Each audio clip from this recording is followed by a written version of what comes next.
દાતા તાલુકાના આદિવાસી વિસ્તારના તમામ લોકોએ મળીને આવેદનપત્ર આપ્યું છે। ડેડિયાપાડાના ધારાસભ્ય ચૈતર વસાવાના સમર્થનમાં આદિવાસી લોકોનું આવેદનપત્ર આપવામાં આવ્યું છે। ત્યારે દાતા મામલતદાર અધિકારીને આદિવાસી લોકોએ આવેદનપત્ર આપ્યું છે। ધારાસભ્ય ચૈતર વસાવા પર ખોટા કેસ કર્યા છે તે સરકાર પાછા ખેંચે। સરકાર ખોટા કેસ પાછા નહીં ખેંચે તો આગામી સમયમાં અંબાજીથી ઉમરગામ સુધી આંદોલનની ચીમકી પણ ઉચ્ચારી છે। ત્યારે આદિવાસી વિસ્તારમાં પ્રોજેક્ટ લાવી અને સરકાર આદિવાસીઓનું અહિત કરી રહી છે તેમ પણ જણાવવામાં આવી રહ્યું છે।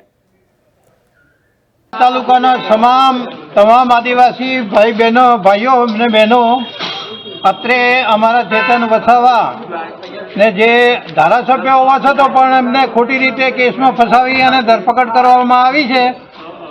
આ સરકારને અને આદિવાસીઓ જ દેખાય છે, બીજા કોઈ દેખાતા નથી। કોઈને કોઈ ગુના હેઠળ કેસ દાખલ કરી અને ધરપકડ કરવામાં આવે છે, એનો અમારે સખત વિરોધ છે। આમ તો સરકારને અમારે તો એટલું કહેવું છે કે શેર બજારમાં જેમ ગ્રાફ વધે છે એમ આખા ગુજરાતની અંદર અન્ય કેસો, અન્ય મરણ, ખૂન, લૂંટફાટ, દાળભાડું અને રેપ જેવા કેસોની અંદર ગ્રાફ વધતો જાય છે। એના બાજુ ધ્યાન ના આપતો એક ધારાસભ્ય જાણે મોટો એટલો બધો ગુનો કરી નાખ્યો હોય એમ એમને ધરપકડ કરી છે, એમનો અમારે સખત વિરોધ છે।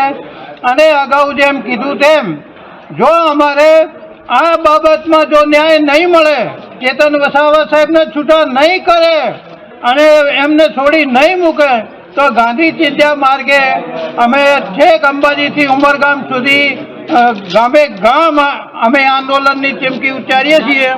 અને ભવિષ્યમાં આનાથી મોટું સ્વરૂપ ધારણ થશે।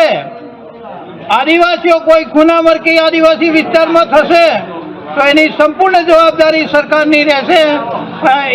એ ધ્યાન દોરી અને તાત્કાલિક છૂટા કરે એવી અમારી નમ્ર અપીલ છે। જય હિન્દ, જય ભારત।